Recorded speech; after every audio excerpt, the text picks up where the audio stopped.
მოგესალმებით.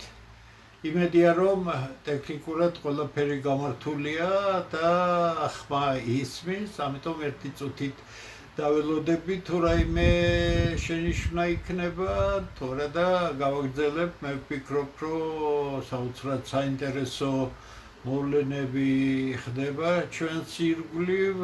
ერთი ფონია ის, რაც ჩანს, მეორე ფონი და მთავარი ფონი ის არ არის, რაც არის ის, რაც არ ჩანს, მაგრამ ამაზე პროფესიული წრეებში სერიოზულად არის საუბარი, ამიტომ ყველაფერი უნდა დავალაგოთ, ყველაფერი ეს კარგად უნდა გავიაზროთ, იმიტომ რომ ეს ყველაფერი არის ძალიან მნიშვნელოვანი და უშუალოდ ეხება საქართველოს. მოდი დავიწყოთ, რამდენადაც მითხრეთ, ყველაფერი წესრიგშია, ამიტომ ვაგრძელებ.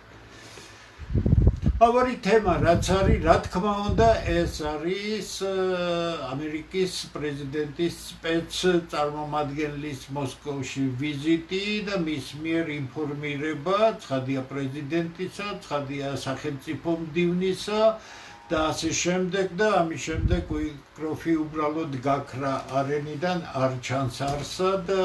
მსჯელობა არის რომ შედეგიანი იყო ძალიან შეხვედრა, ერთ კვირაში ალბათ და ეს ასეც იქნება ამერიკის შეერთებული შტატებისა და რუსეთის პრეზიდენტები ერთმანეთს შეხვდებიან, მგონი უკვე ადგილიც გადაწყვეტილია, გამოაცხადებენ მალე.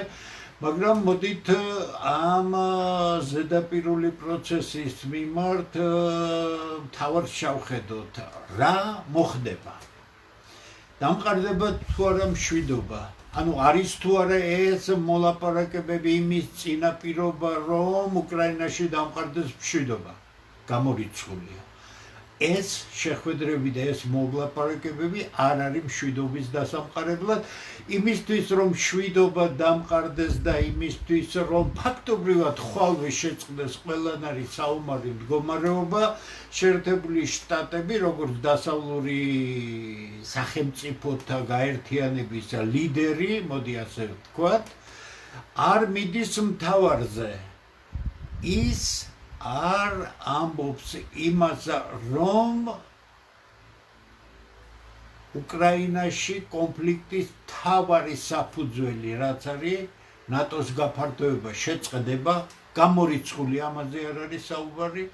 უკრაინას იარაღი არ მოეწოდება, გამორიცხულია, პირიქით მიეწოდება, ამაზე რუსებს დიდი გართულება ნამდვილად არ აქვს, პირიქით.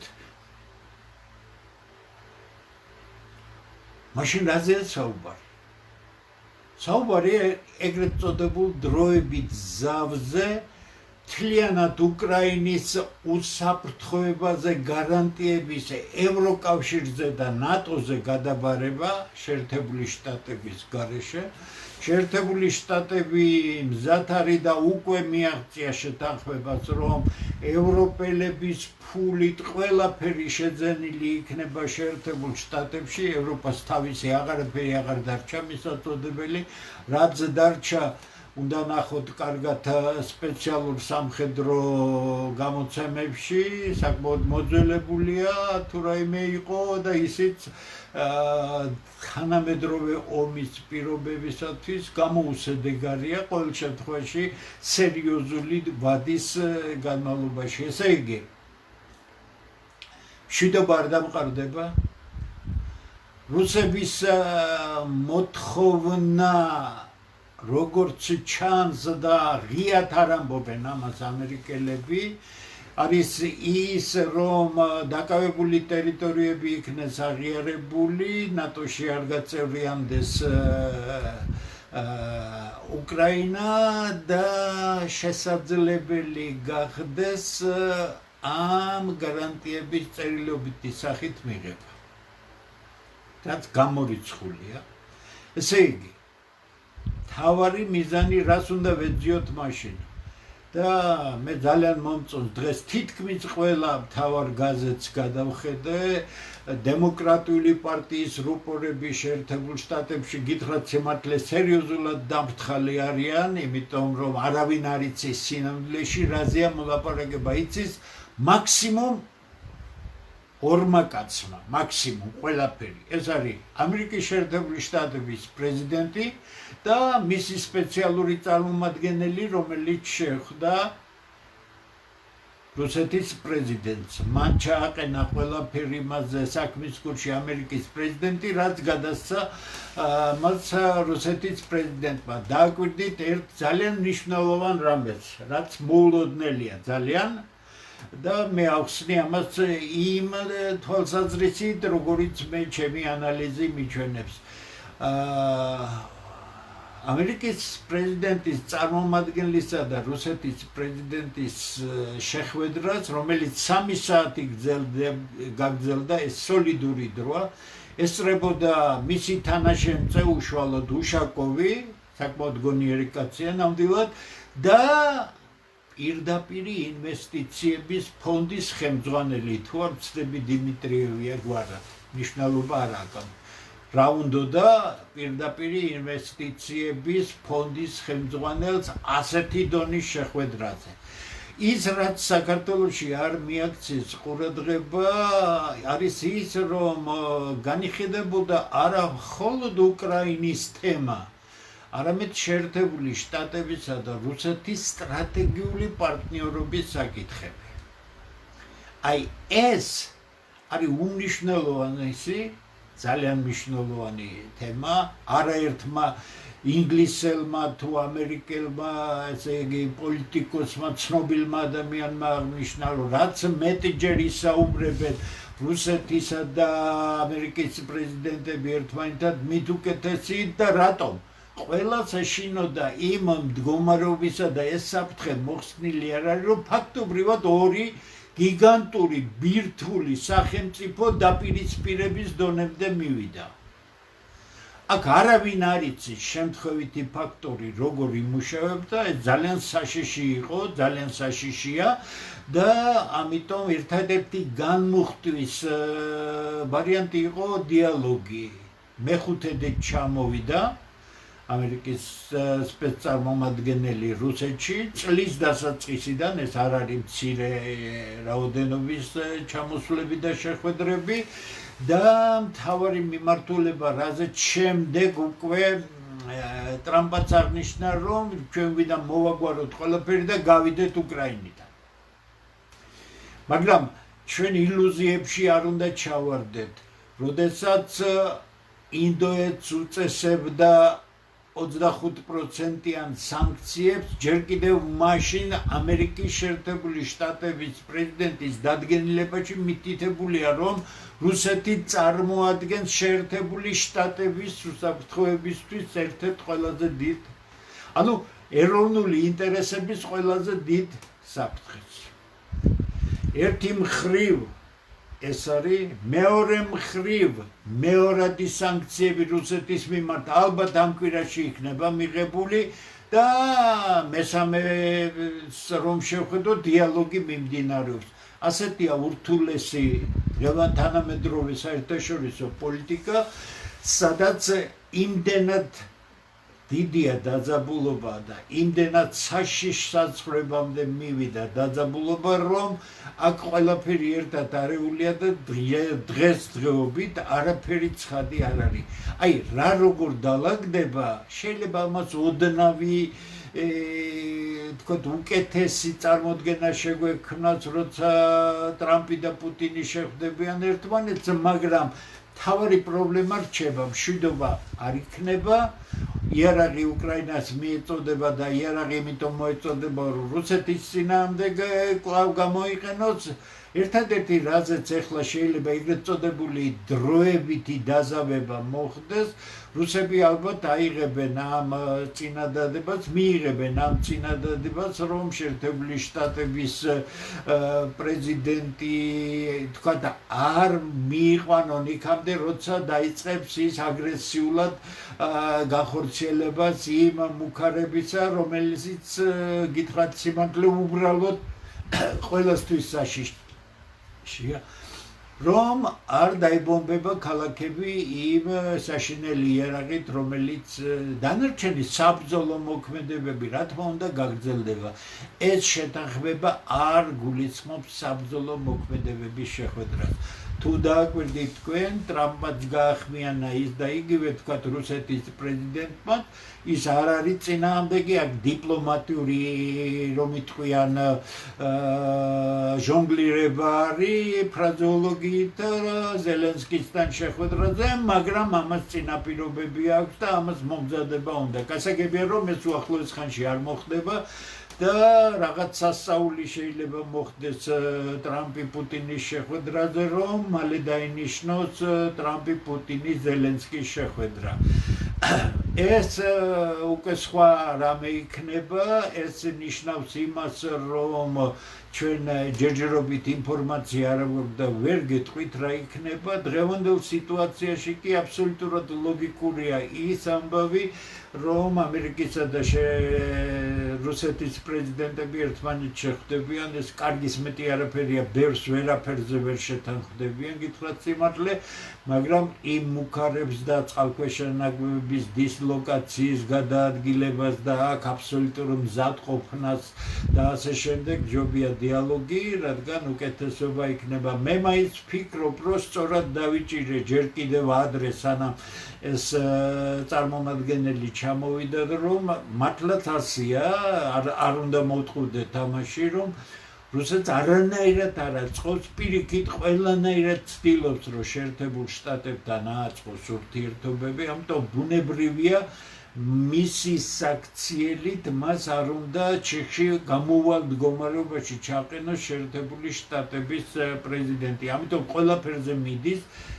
სწორად თუ შევხედავთ ჩვენ, იგი გარკვეულად იხევს უკან და უნდა დაიხიოს კიდეც კომპრომისია. ის რომ უკრაინა იქნება ამ რეგიონების გარეშე, რაც რუსეთს აქვს დაკავებული და შემდეგ გზა იქნება ევროკავშირისკენ, როგორც არის ამერიკის შეერთებული შტატების პრეზიდენტის წინადადებაში. მე არ ვფიქრობ, რომ ეს რეალობად იქცეს, იმიტომ რომ სანამ უკრაინაში სიტუაცია არ დასრულდება და იგი ვერ დასრულდება ისე, როგორც ეხლა არის 4 რეგიონი პლუს ყირიმი, ამითი არ დასრულდება ეს სიტუაცია, იმიტომ რომ ყველაფერი ის, რაც მიეწოდება უკრაინას, სულ ცოტა 100,000-ობით მსხვერპლს გამოიწვევს კიდე, ამიტომ ეს ბრძოლა ტყუილა არ მოხდება. ცხადია, რუსებსაც ეკნებათ მსხვერპლი, მაგრამ დააკვირდით კარგად პროპორციებს. ამერიკული მხარე, შესანიშნავი ანალიტიკოსები და ამ საქმის ძალიან ღრმა მცოდნე სამხედრო სპეციალისტები ზუსტად აანალიზებენ.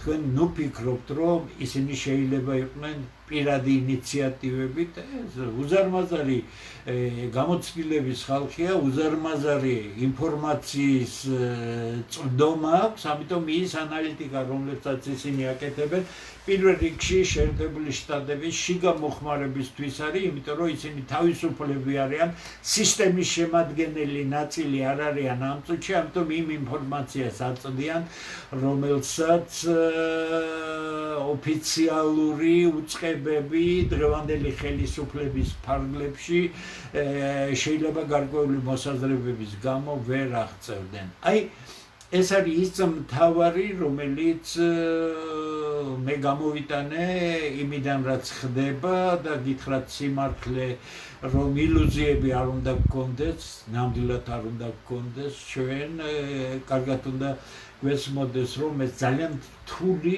ხანგრძლივი პროცესია, იმიტომ რომ მთავარი ამოცანები გადაუჭრელია. ბალანსი სამ მთავარ პოლიტიკურ მოთამაშეს შორის მიღწეული არ არის და ეხლა მე უშუალოდ გადავდივარ იმას, რომ რუსეთი შეერთებული შტატების დაპირისპირების ერთ-ერთი ეპიცენტრი კავკასია ხდება, სამხრეთ კავკასია ხდება. მე ყველანაირად ვეცადე, რომ გამერკვია რა მოხდა, როდესაც აზერბაიჯანმა ასეთი მკვეთრი ნაბიჯი გააკეთა, მაშინ როდესაც თუ თქვენ გახსოვთ, ალიევი 2024 წლის 24 თებერვალი იყო, მე მგონი ოპერაცია რო დაიწყო, მოსკოვში იყო და ხდებოდა პუტინს. მოხდა ის, რაც მოხდა, ცხადია ყარაბაღის შემოერთება ვერ მოხდებოდა, რომ რუსეთს რაღაცნაირი თქვათ წაყრუება არ გამოეჩინა თუ პირდაპირ თანხმობა არ მიწეს, წაუყრუეს, იმიტომ რომ ძალიან ცუდ ნაბიჯებს დგამდა სომხეთი, მაგრამ ეხლა მე სხვა რეალობას ვხედავ, აშკარა იყო მთავარი დასავლეთის უზარმაზარი სურვილი იყო, რომ კორიდორი, რომელიც არის სახელწოდებით ჩრდილოეთი, სამხრეთი და რომლის მნიშვნელოვანი ერთ-ერთი მთავარი შემაერთებელი ხაზი არის აზერბაიჯანზე გამავალი, შემდეგ ირანია, შემდეგ ინდოეთია, შემდეგ სხვა ქვეყნებია, რომლებიც ამ ხაზს ერთვებიან, როგორღაც უნდა ჩაეხსნათ აზერბაიჯანი. მე მაქვს ძალიან დიდი ეჭვი, რომ ზეწოლა მოხდა დასავლეთისა სომხეთზე, რომ დაეთმოთ ყარაბაღი, ეს საშუალებას მისცემდა აზერბაიჯანს დაეკმაყოფილებინა თავისი ამბიციები, რასაც ის დიდი ხანია ითხოვდა და ფაქტობრივად დაეყენებინათ იმ ალტერნატივის წინაშე, რომ რუსეთის მიმართ მტრული ნაბიჯები გადაედგა. თქვენ იცით, რომ აზერბაიჯან-სომხეთის ურთიერთობები უკვე შეერთებული შტატების პრეზიდენტის რომ იტყვიან ქოლგის ქვეშ მიმდინარეობს, ეს შემთხვევითი არ არის, რამდენიმე მნიშვნელოვანი რამეა. თუ ამერიკელებმა შეძლეს აქ ირანის სიახლოვეს იმ ზანგეზურის კორიდორის თქვათ ამერიკული ფილმისა და გარკვეული დაცვითი ორგანიზაციის სადღაც 1000-მდე ჯარისკაცზეა საუბარი დაცვის სახით გაკონტროლება, ეს ცხადია სხვა უფრო რთული პრობლემების წინაშე აყენებს ირანს, იმიტომ რომ ამას თავისი გაგრძელება ექნება. ჩაჭრილი იქნება ამ შემთხვევაში აღმოსავლეთ ბოდიში ჩრდილოეთის სამხრეთის ხაზი და რა კი საქართველოს მკვდარ მდგომარეობაშია სხვა ალტერნატივა არის შუა აზიიდან, მაგრამ შუა აზიის რელიეფი მთიან-თაგორიანი ადგილები, ძალიან რთული რელიეფი ფაქტობრივად არ იძლევა ამ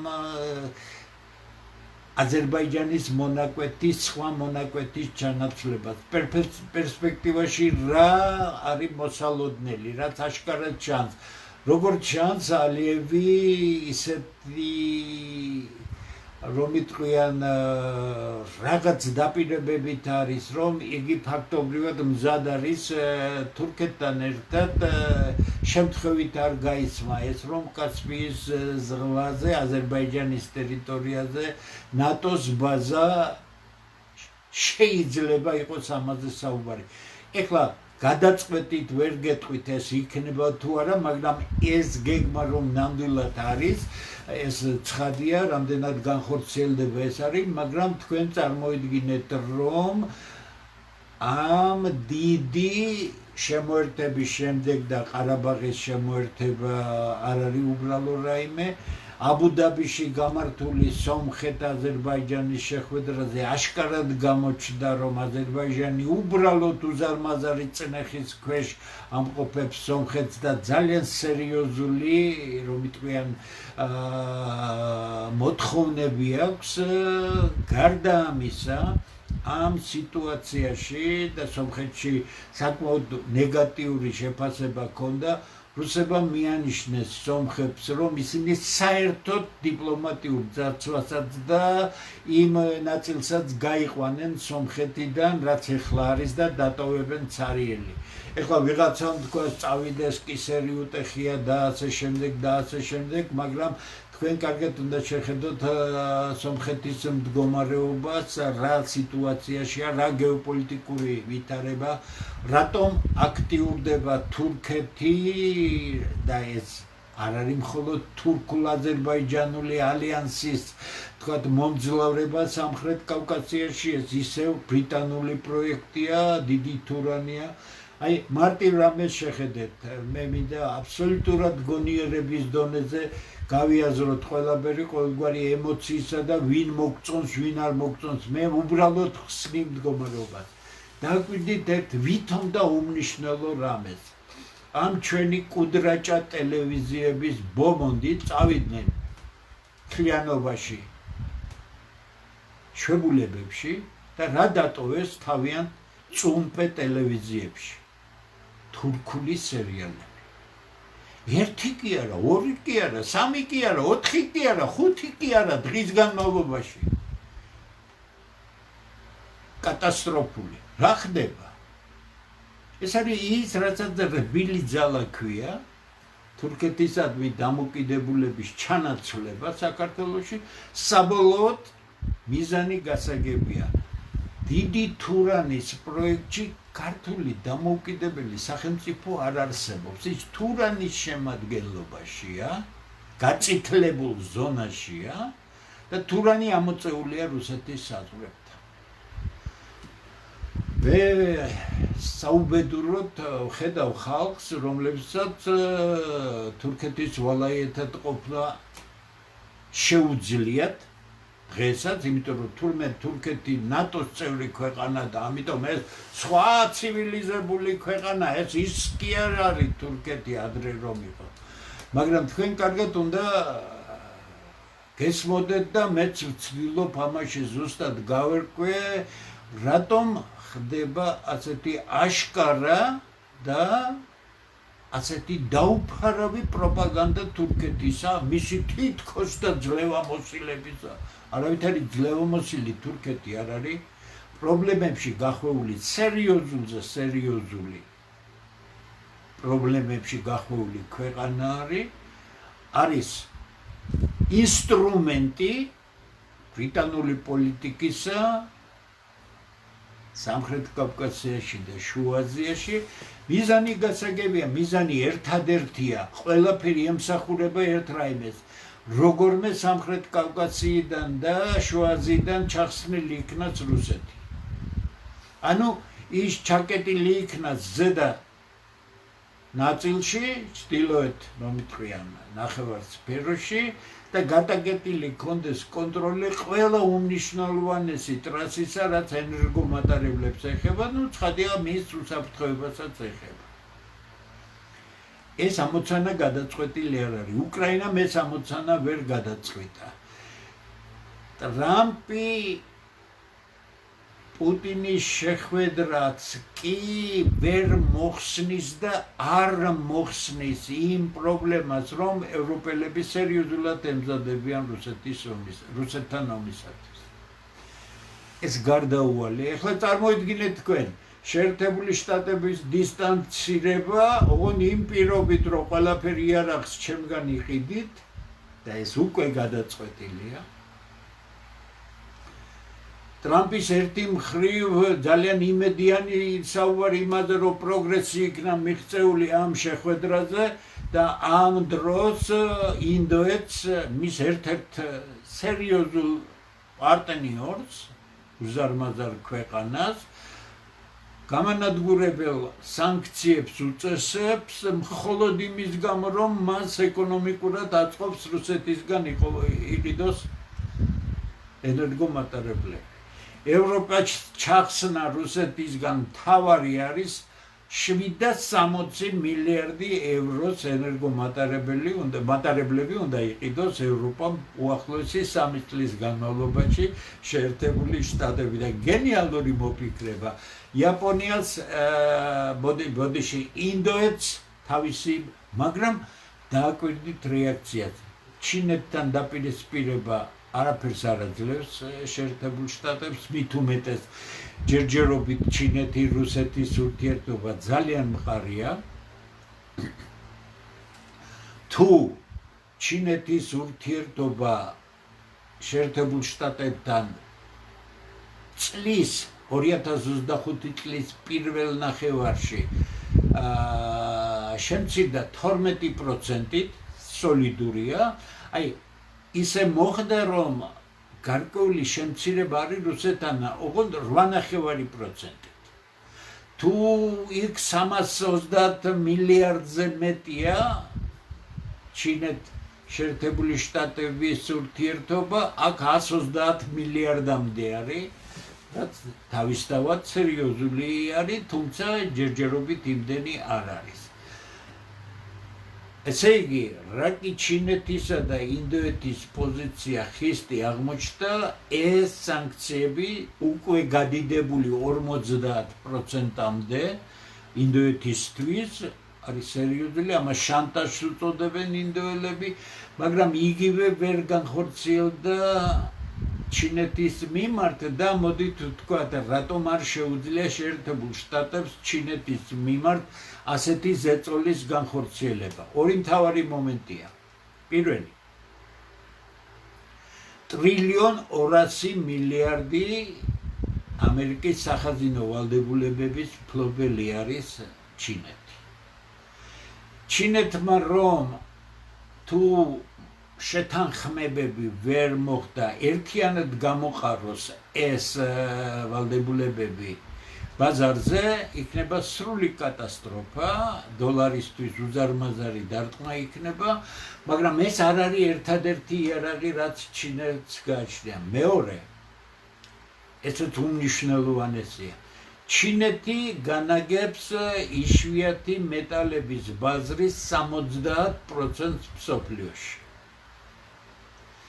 რუსებიც კი იშვიათ მეტალებს, რომლებსაც მრავლად მოიპოვებენ თავიანთ ტერიტორიაზე, ეშელონებით აგზავნიან ჩინეთში, იქ რამდენიმე საფეხურიანი ტექნოლოგია გამონთავისუფლებისა, უпростоრად გამოყოფისა ამ იშვიათი მეტალებისა, ამდენად 70%-ის მფლობელმა რომ გადაუკეთოს შეერთებულ შტატებს ამ მეტალების მიწოდება, შეიძლება ითქვას, რომ მთელი სტრატეგიული მრეწველობა შეერთებული შტატებისა დადგება. არა მხოლოდ სამხედრო, ასევე ძალიან იგივე კომპიუტერები, იგივე ავტომობილები და ასე შემდეგ და ასე შემდეგ. ესე იგი, აქ კარგად უნდა გვესმოდეს. ნახეთ ბოლოს რა გაახმაურა ტრამპმა. ჩემთვის უცნობია ურანის შესყიდვის შესახებ რუსეთთან. არადა ცნობილია, რომ შეერთებული შტატები ყიდულობს რუსეთიდან ურანს მისი ატომური ელექტროსადგურებისთვის და მათი გამომუშავება შეერთებულ შტატებში არის საერთო გამომუშავების 20%. შემთხვევით არ არის ეს ნათქვამი, იმიტომ რომ რუსები, რა თქმა უნდა, ყველაფერს აწვდიან, მაგათ და ფრანგებმა იყიდეს ძალიან ბევრი, არასდროს არ უყიდიათ რუსეთისგან, ამიტომ არის ინდოეთის ძალიან ჭკვიანი ხელისუფლება მოდის მეთაურობით და ეგ ძალიან ჭკვიანი საგარეო საქმეთა დაუთვალეს ევროპელებს, ჩვენ რაც გვედავებითო. ნახეთო, რამხელა ვაჭრობა გაქვთ რუსეთთან, არა მარტო ენერგომატარებლების. ამიტომ რუსებიც რა თქმა უნდა ამ ნაბიჯზე არ წავლენ, მაგრამ სერიოზულ ბერკეტებს აქვს. გააჩნიათ ხელში. არის მეორე მომენტი, რომელიც ჩვენ რატომღაც ესე იგი ქართველებს გამორჩათ მხედველობიდან. ისე მოხდა, რომ შეერთებული შტატების ნავთობგადამამუშავებელი ქარხნები აგებული არის მძიმე ნავთობზე. მძიმე ნავთობი არის ერთი ურალსი, რუსული და არის ვენესუელაში. თქვენ წარმოიდგინეთ, ამის გადაწყობა არაბულ ნავთობზე და ეგრეთ წოდებულ რბილ სუბუქ ნავთობებზე შეუძლებელი არაფერია, მაგრამ ამას ასობით მილიარდი ჭირდება ტექნოლოგიების შეცვლას, დანადგარების შეცვლას, უზარმაზარი, ვისაც კი ერთხელ მაინც გინახავთ სურათზე მაინც ნავთობგადამამუშავებელი ქარხანა, გიგანტური ნაგებობებია, საოცრად რთული ტექნოლოგიებით. ამის გადაწყობას ჯობს, რომ ისე ვიყიდონ რუსული მძიმე ნავთობი თუ ვენესუელის ნავთობი. როდესაც ვენესუელაში იყო პრობლემები და აღარ აწოდებდნენ ამერიკელებს მძიმე ნავთობს, ყველაფერს რუსეთიდან ყიდულობდნენ. ეხლაც ვენესუელაზე რუსეთის გავლენა ძალიან დიდია, ამიტომ ამ ხრივად შეუძლია რუსებს სერიოზული პრობლემა გაუჩინოთ მათ. ამიტომ როგორ აიცით, სინამდვილეში ყველაფერი კარგად იყო აწყობილი. ერთმანეთზე არიან ქვეყნები დამოკიდებული, ტექნოლოგიებს უზიარებენ, სიმდიდრეებს უზიარებენ, ეს ასეც უნდა იყოს, მაგრამ დასავლეთის მენტალობისთვის აბსოლუტურად შეუგვებელი და ისინი არასდროს არ მიიღებენ რუსებს ყოლად, არასდროს არ იქნება ის საერთო მაგიდა, იმიტომ რომ მათ ვერაფრით ვერ მოუნელებიათ ის, რომ ერთ ქვეყანას გააჩნია მსოფლიო მარაგების მესამედი. უზარმაზარი ტერიტორია კოლოსალური სიმდიდრით, მარტო მოძიებული სიმდიდრე, რაც არის რუსეთში ტერიტორიაზე, მარტო ეს არის 84 ტრილიონი დოლარის მოძიებული და ამაზე უფრო მეტი არის მოძიებული არქტიკაში, სადაც დომინირებული მდგომარეობა რუსებს უჭირავთ. არქტიკა არის კიდევ ერთი საშინელი დაპირისპირების, მომავალი დაპირისპირების, თუმცა ფარული დაპირისპირებები ეხლაც მიდის, მაგრამ არაფერი არ გამოდის, თითქმის ნახევარზე მეტ არქტიკას თავიდან ბოლომდე რუსები აკონტროლებენ, ის სამხედრო ბაზაც აქვს აგებული. ესე იგი, ჩვენ ყოველგვარი იდეოლოგიის გარეშე უნდა შევხედოთ იმას, რომ აქ დაპირისპირება არის პრინციპული, იმიტომ რომ ის სასიცოცხლოდ მნიშვნელოვან რესურსებზე კონტროლს ეხება. ვისი მოდელი ჯობია სახელმწიფო მართვისა, ეს ყოველთვის მეორადი იქნება. ბრძოლა არასდროს არ არის იდეების დონეზე. კიდე გეუბნებით, ნუ ფიქრობთ ასე, რომ აი იდეებისთვის იბრძვიან და აი რაღაც რა ფასეულობებზეა ლაპარაკი ამიხსენით. ქრისტიანული კლასიკური კულტურები, დასავლური ქრისტიანული კულტურა, რუსული კულტურა, ფასეულობები ერთია ყველას. ის არის რომ ისტორიული გამოცდილება, ტრაექტორია, სახელმწიფო მოწყობის ცოდნა, წესების დაწესება და ამ წესებში თამაში დასავლეთში უბრალოდ მიაღწიეს გარკვეულ ეტაპზე და ეხლა უკვე მოშლილია. რუსები დღესაც შორს არიან კლასიკური ევროპული სახელმწიფოს მოდელისგან, სადაც არის ძალიან მკაცრი შეთანხმებები, სადაც მოდით ასე ვთქვათ, ეგრეთ წოდებული დემოკრატიული პროცედურობით შეთანხმებულ რეჟიმში ხდება ხელისუფლებები, ცვლა და ასე შემდეგ არ არიან ჯერ კიდევ ძალიან შორს არ რუსეთი, ნუ საქართველოზე არ ვსაუბრობ მე, ჩვენ უკვე რევოლუციების პერმანენტულ მდგომარეობაში მყოფი ხალხი ვარ და ეხლაც ისე მიყავს ხელისუფლებას საქმე, რომ რევოლუციას თუ გადაურჩა, ესეც დიდი რამე იქნება. ხალხს უსვამ საქართველოს მნიშვნელობა და მისდამი დამოკიდებულება ზუსტად უნდა იყოს დანახული იმ საუბრის კონტექსტში, რაც მე დღეს ვისაუბრე. წარმოიდგინეთ თქვენ სხვა თავარი ელემენტი ქართული სახელმწიფოზე ზემოქმედებისა არ არსებობს. რატომ არის უზარმაზარი ზეწოლა ამ ფონზე ქართულ ხელისუფლებაზე? გასაგებია, ხელისუფლებას აქვს საშინელი სისუსტეები, სინამდვილეში სუსტი ხელისუფლებაა. მოიცით, ორსკამზე მჯდომი ხელისუფლებები ყოველთვის სუსტები არიან. მათ მოდით ასე ვთქვათ, დასავლეთთან იმაზე უფრო ახლო დისტანციაზე მიახლოება მოინდომეს და წარმოიდგინეთ, რომ სხვაზე ჭკვიანები არიან, ამიტომ ამ მოქმედებით ისინი თქვათ მოატყუებდნენ დასავლეთს, მაგრამ როდესაც დასავლეთმა მოთხოვა ის, რასაც მოთხოვდა, იმიტომ გაფინანსებ, შეგაქვს შეტანილი კონსტიტუციაში ის უაძრობა, რაც შეტანილი გაქვს, რომ ნატოში და ევროკავშირში გაწევრიანდები, მაშინ შენ უნდა აკეთო ის, რაც დასავლეთ ჭირდება. კიდე გეუბნებით, სწორად გაიგეთ თქვენ, ნუ ფიქრობთ საკუთარი ხელისუფლება თუ გიყვართ, მე ჩემი ქვეყანა მიყვარს, მე ხელისუფლება არ მიყვარს არც ერთი, იმიტომ რომ ყველანი არაპროფესიონალები, ძალიან სუსტი ხელისუფლებები იყვნენ. ვერაფერი ვერ შეძინეს ქვეყანას. თქვენ კარგად უნდა დაინახოთ, რომ ამ ზეწოლის მიზანია ის, რასაც აზერბაიჯანი ფაქტობრივად თურქეთთან შეწყვილებული აკეთებს იმას, რომ მტრულ ნაბიჯებს დგამს, თუმცა იგი გარკვეულად შეარბილა, მაგრამ ვექტორი არ იცვლება. აზერბაიჯანი წავიდა დასავლურ ორიენტაციაზე, წავიდა დაპირისპირებაზე რუსეთთან, მე არ ვიცი რის იმედია, გითხრათ სიმართლე, თურქეთის იმედად ყოფნა არაფერს არ მისცემს აზერბაიჯანს, მაგრამ გამოკვეთილი ტრენდია, სომხეთი დღევანდელი ხელისუფლების და პრემიერ-მინისტრის ფონზე არ მუშაობს სომხეთის მომავალზე, ის გეოპოლიტიკურ ინტერესს ემსახურება. მე ვფიქრობ, რომ სომხეთი დღეს იმასვე აკეთებს საკუთარი ქვეყნისთვის, რასაც ზელენსკიმ გაუკეთა უკრაინას, ევროპის უდიდეს ქვეყანას, საოცარი რესურსის ქვეყანას.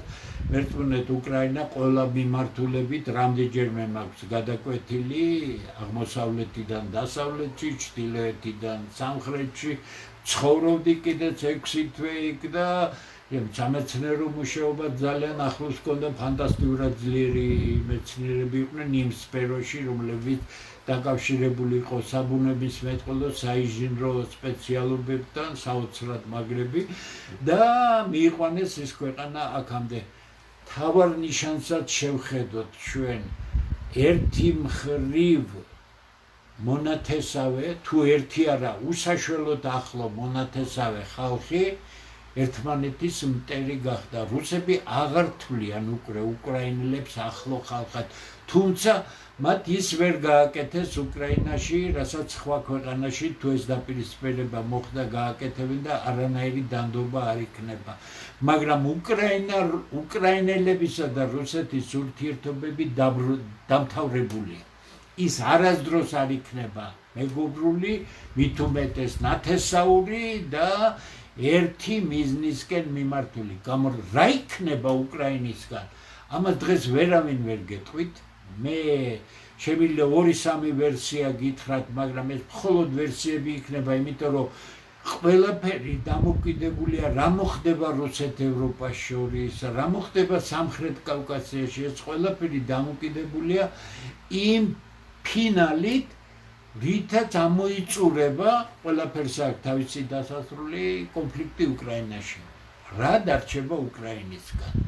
მე ვფიქრობ, რომ ის დასავლური რეგიონები, რომლებიც მეორე მსოფლიო ომამდე წინ და მის შემდეგ შემოუერთდა მაშინ საბჭოთა კავშირს, არანაირად არ აწყობს რუსებს, რომ მტრული გარემოს წაეპოტინონ. არის სხვადასხვა ვერსიები, მაგრამ ის რაც მათ მიაჩნიათ რუსეთის ტერიტორიებად და ძირითადად არის დნეპროვდნე ტერიტორიები, ალბათ აქეთკენ მიდის საქმე, იმიტომ რომ მათი რესურსი იწურება.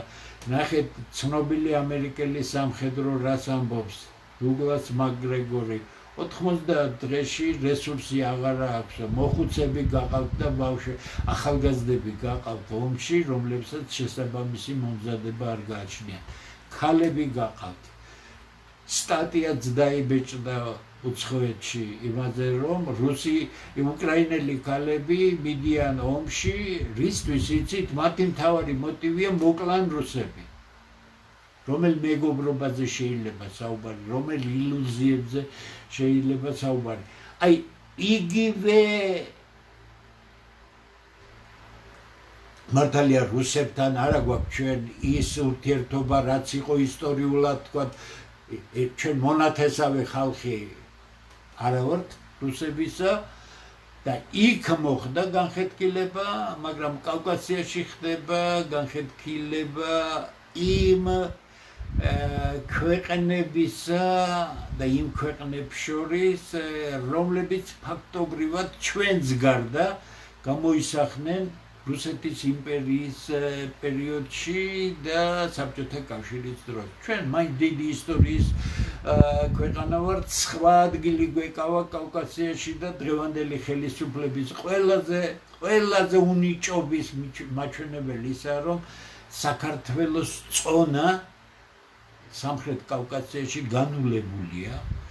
ამ მძიმე სიტუაციაში, რა თქმა უნდა, არის ის პერსპექტივები, თუ როგორ შეიძლება საქართველოს თავისი დამოუკიდებლობა გააძლიეროს, კიდე გეუბნებით, დამოუკიდებლობას აძლიერებს არა ლავირება, არა ვიღაცის კუდში წვდომა, რომ არიქა შენთან მინდა, არამედ გონიერი ფუნქციის აღება ამ დაძაბული გეოპოლიტიკური ვითარების ფონზე.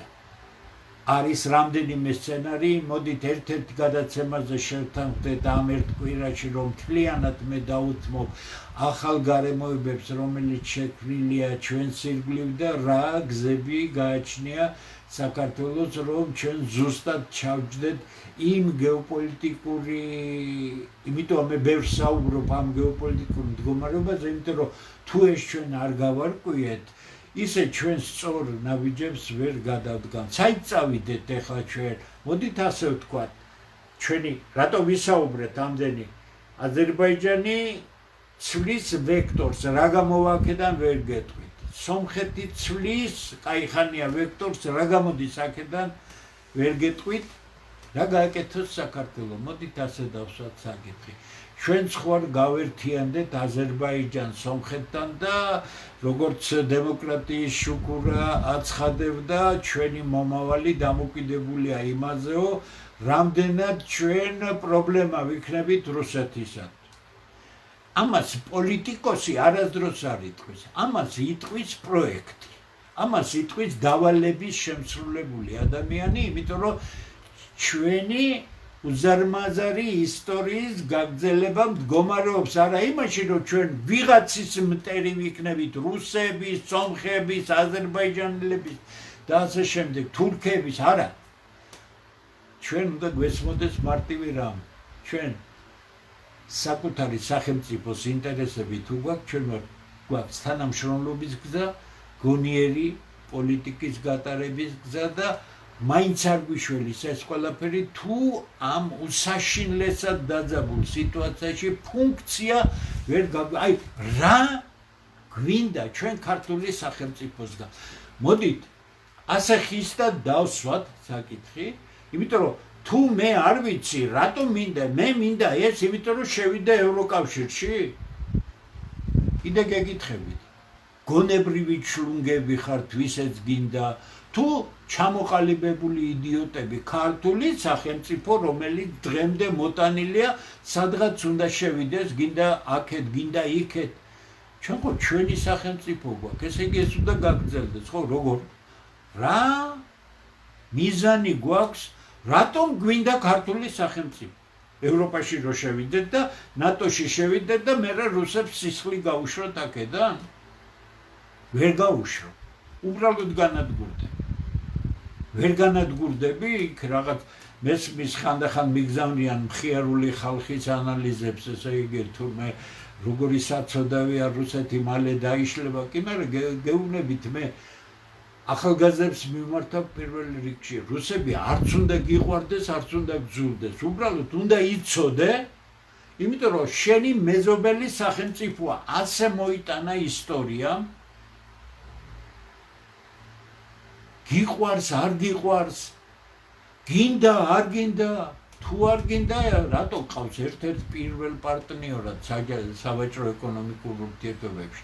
ვიღაც ხალხი რო გამოვიდა და მოფარიკავეებს, რომლებიც მსოფლიო ჩემპიონატზე ჩამოვიდნენ, არ ახართ სასურველებიო, მითხარით ერთი ღორის პრინციპი არ არის ეს ჭამ პირველი ეკონომიკური, ფინანსური პარტნიორია შენი დიპლომატიური ურთიერთობა რა აქვს, რატომ სულელები კი არ არიან, რატო აკეთებენ, იცით, იმიტომ რომ მათ თავიანთი ინტერესები აქვს სამხრეთ კავკასიაში. არაერთხელ ავხსენი, ჩემს პოდკასტში დეტალურად ვისაუბრე, თუ რა სურს რუსეთს სამხრეთ კავკასიაში დეტალურად მაქვს აღწერილი.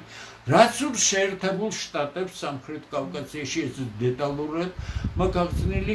ეს თუ არ ვიცით ჩვენ ქართულების ადგილი ამ დაძაბულ სიტუაციაში შეიძლება იყოს დიდი უადგილობა, დიდი სახელმწიფო უადგილობა. ამიტომ აი ჩვენი საზრუნავი რაღაც ხდება უკრაინაში ჩვენ გვეხება უშუალოდ, რაღაც ხდება ისრაელში ჩვენ გვეხება, ნახეთ, იქ საუბარია ღაზას სექტორის მთლიანად ოკუპაციაზე და ასე შემდეგ, რაღაც ხდება შუა აზიაში ჩვენ გვეხება ეს და ჩვენ არ ვართ შესაბამისობაში მოსულები.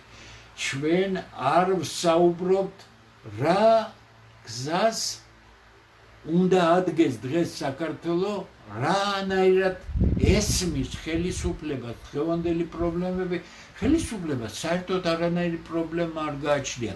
მას ეხლა ადგილობრივი არჩევნებია, ყველაფერს მოვიგებ ამბობთ. გასაგებია ვიღაცები სატელიტი პარტიები მიიღებენ მონაწილეობას, დარჩებიან ნულის ფარგლებში, ნულს მიიღებენ, მაგრამ ეს ლეგიტიმაციისთვის სჭირდება ეს ხურდა პარტიები დღევანდელ ხელისუფლებას, რომელსაც საშინელი პრობლემა აქვს ლეგიტიმაციის. მარტო ზის პარლამენტში ვერც კონსტიტუციაში შეცვლის, ვერც ორგანულ კანონს ვერ მიიღებს, ვერც სერიოზულ ვერანაირ გადაწყვეტილებას ვერ მიიღებს. თუ ამის გაგრძელება გვინდა, რა თქმა უნდა, ესეც ქართული ხალხის გადასაწყვეტია, მაგრამ პრობლემები გაცილებით დიდია. მე სიამოვნებით მოვისმენდი საქართველოს ხელისუფლების რომელიმე პასუხისმგებელი პირის მიერ იმ პოზიციას, იმ საკითხებზე, რაზეც ჩვენ დღეს საუბრობთ. არა, მათ აინტერესებთ ოპოზიცია და მოიგონეს გითხრათ სიმართლე, როცა თულსი გაბარდი შეერთებული შტატების ნაციონალური დაზვერვის მთავარი ორგანოს ხელმძღვანელი საუბრობს იმ გავლენის ჯგუფებზე, რომლებსაც deep state ქვია შეერთებულ შტატებში, ის სხვა რამეა, მაგრამ როდესაც ჩვენი ხელისუფლება გვეუბნება იმას, რომ ის ებრძვის deep state, ეს ცოტა როგორ ეცეს იუმორისტულია. შენ ქვეყნის შიგნით არ გაგაჩნია ის ძალები, რომლებსაც ებრძვის დღევანდელი თუკნებავთ ადმინისტრაცია, ებრძვის არ ებრძვის გამოჩნდება ეს კიდევ რა მოხდება, მაგრამ შენ არ აყავს ეს deep state-ი აქ. მაშინ რა ყავს შენ ყავს ის პოლიტიკური პარტიები, რომლებსაც 12 წელია გადაფარებული ხარ და შენ რომ არ იყო, შენ რომ არ აფინანსებდე, შენ რომ არ აფინანსებდე მათ ტელევიზიებს, არ მფარველობდე მათ ტელევიზიებს, ისინი დღეს არ იარსებებდნენ აქ. სამაგიეროდ ისე გააკეთე, რომ 12 წელი არ მიეცეს საშუალება საღ პოლიტიკურ ძალებს დაეკავებინათ თავისი შეძლების დაგვარად ადგილი.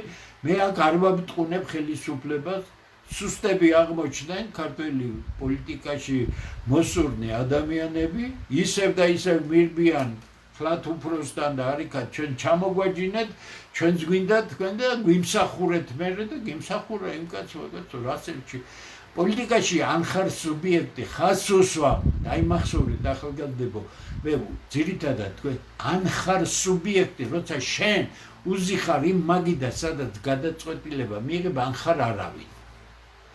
ან ხარ დამატება, შემსრულებელი, რომლისთვისაც გიფცქნიან რაღაცებს და გიყრიან იმისთვის, რომ იარსებო, იმიტომ რომ ის საქმე, რომელსაც შენ მოკიდე ხელი, საკმაოდ დამამცირებელი საქმეა, ამიტომ შენ შესაბამისად ასრულებ ამ საქმეს და იღებ შენ გასამჯეროს.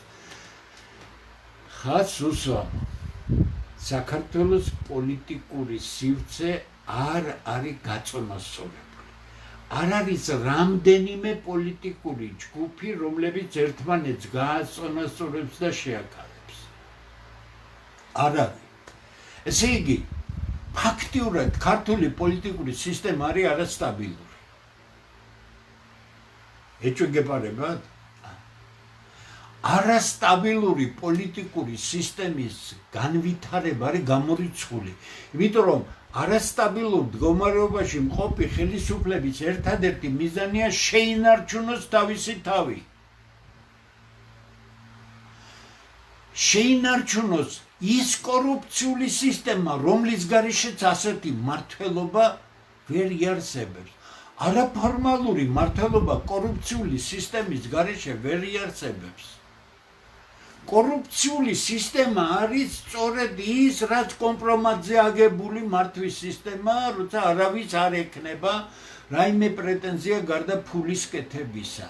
გარკვეულ დრომდე სანამ არ მოაძრობენ იმ ადგილიდან და არ მოატანინებენ იმ ფულს, თუ კი ეს მოდით ასე ვთქვათ, აფშაკის პრინციპი, მე ქუთაისში გაზრდილი კაცი ვარ და ძალიან კარგად ვიცი როგორ მუშაობს აფშაკი, ანუ ქურდული აფშაკი, ძალიან კარგად ვიცი, იქ ნებაყოფლობით რა ხდება და რა არ ხდება ნებაყოფლობით. აქ რა არიცით?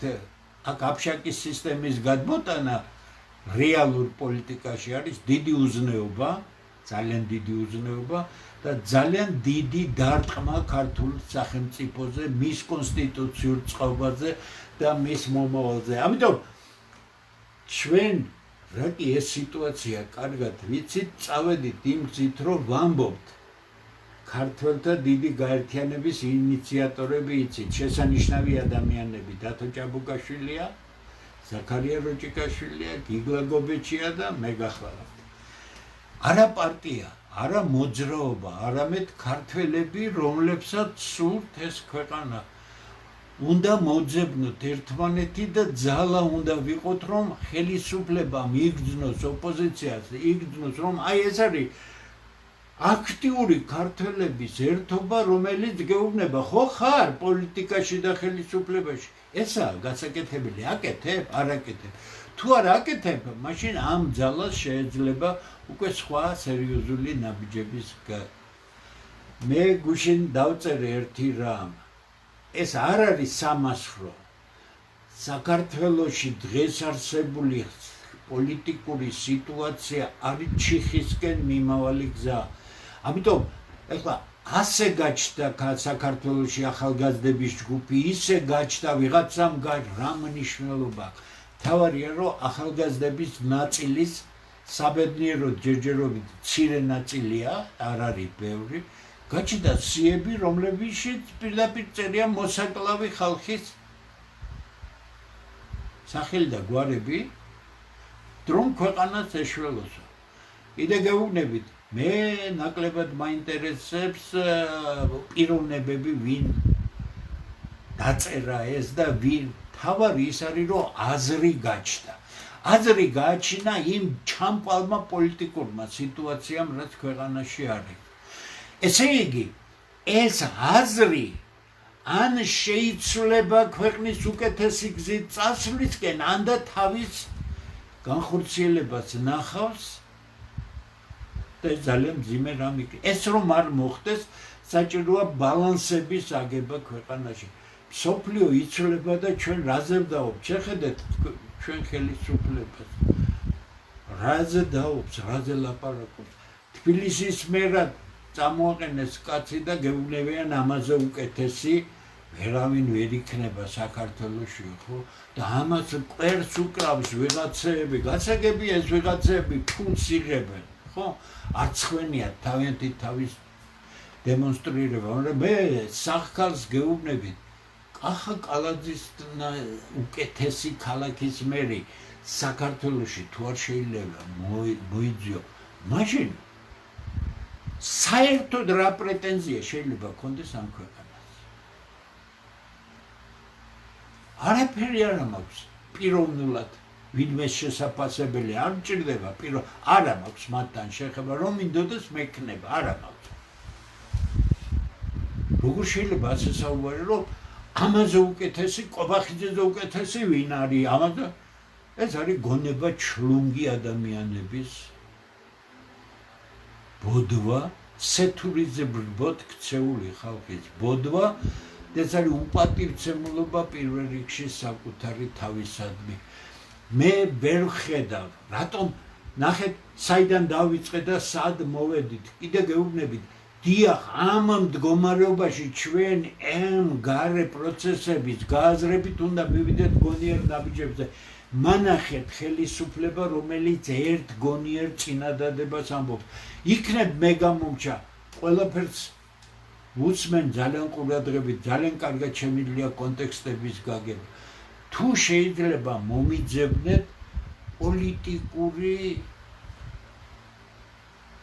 საუბარი ქვეყნის პირველი პირებისა რომლებიც აფასებენ სიტუაციას და ამბობენ რომ საქართველოს აქეთ უნდა წავიდეს საქართველოს ეროვნული ინტერესები არის ეს რომელ ეროვნული ინტერესებზე საუბრობთ სამწლიანი სწავლა შემოგაქვთ უნივერსიტეტებში გამოცდების გარეშე გასაგებია როცა ფულზე გაწყობილი ყველაფერი რა საჭიროა აწვალო ბავშვები თავარია შეყარო უნივერსიტეტ ვითომ უნივერსიტეტებში და ფული მიატანინო იქ ბიზნესად აქცეული რით განსხვავდება მოდით პირდაპირ თქვათ ამიხსენით რა პერსპექტივა შეიძლება გქონდეს საქართველოს რით განსხვავდება შაურმის ბიზნესი და საუნივერსიტეტო ბიზნესი ეს თქვენ გონიათ იქ რაიმე სერიოზული სწავლა 3 წელიწადში საბუნებისმეტყველო სპეციალობებზე საინჟინრო სპეციალობებზე რაიმე სწავლა შეიძლება თანამედროვე პირობებში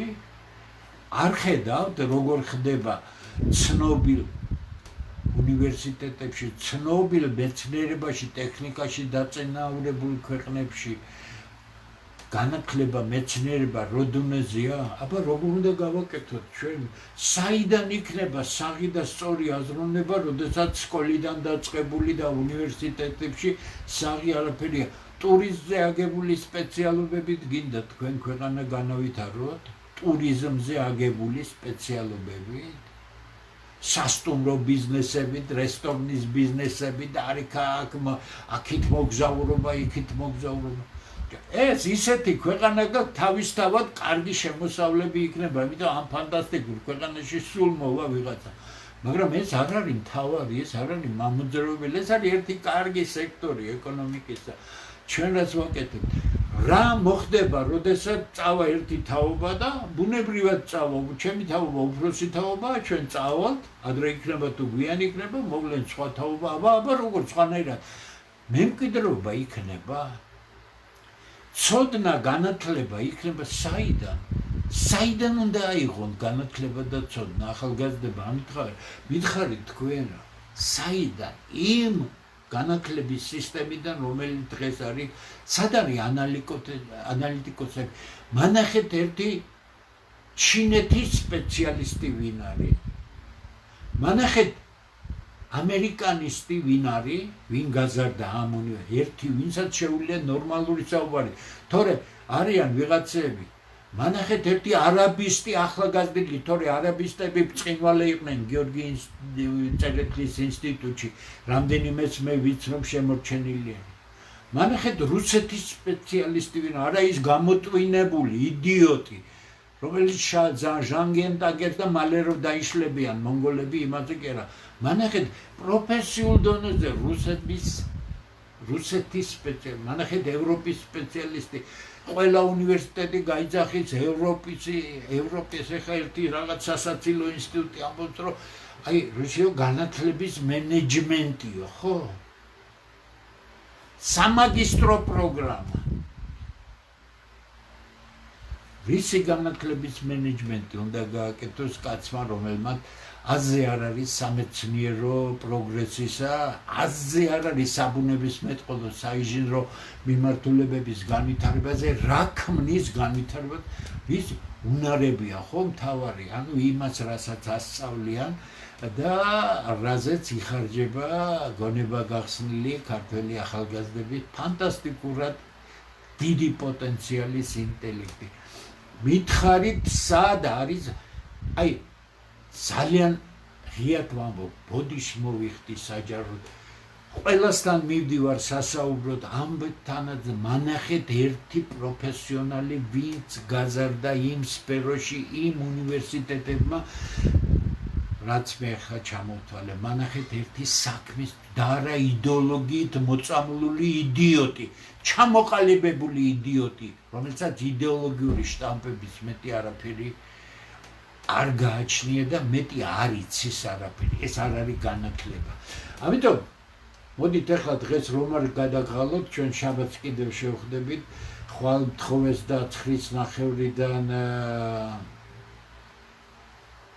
ნინო რატიშვილის გადაცემაში ვიქნები, ღამის სტუდია ქვია 2 საათის განმავლობაში. შაბათს 9 საათზე კვლავ შევხვდებით. ეხლა მომწერეთ ყველა ის კითხვა, რაც არის, გითხრათ სიმართლე, ერთი რამე, რაც მე მგონი დღეს შევძელი რომ ეთქვა, ზედაპირზე რასაც უყურებთ, ნუ მიიღებთ ამას როგორც აი სუფთა მონეტას რომ იტყვიან, რომ როგორც ნამდვილად სანდორამეს, ყველაფერი არეულია, ყველაფერი შენიღბულია, ყველაფერს აქვს ფონი, არის ზედაპირი, არის მის უკან და კიდევ უფრო ღრმა პროცესები. მე ვცდილობ შევიხედო შეგნით, ამას საათები ჭირდება ყოველ დღე და მე ამას ვაკეთებ, იმიტომ რომ სხვანაირად ამას ვერ გავაკეთებ. და ვიფიქროთ ფხიზლად, საქართველოსთვის უსაშველოდ მძიმე პერიოდი დგება, იმიტომ რომ საოცრად შეიცვალა სამხრეთ კავკასიაში მდგომარეობა და თქმა იმისა, რომ საით წავა ეს დაპირისპირება, რომელიც ვერანაირად ვერ იქნება სამი ქვეყნის დონეზე, იმიტომ რომ აქ სხვები ურევია, სხვები ამათი მეშვეობით მოხდება დაპირისპირებები, დღეს ძნელი საქმეა.